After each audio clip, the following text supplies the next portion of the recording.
Hello to all the employees of Railyard Studios Incorporated. Today we will be doing a test procedure on a model locomotive.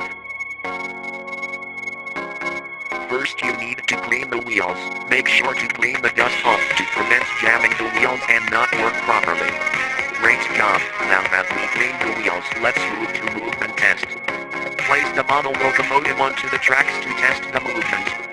Make sure that all the tracks were fully connected or else the model locomotive will not work properly. Use the remote's control to make the model locomotive move backwards and forward.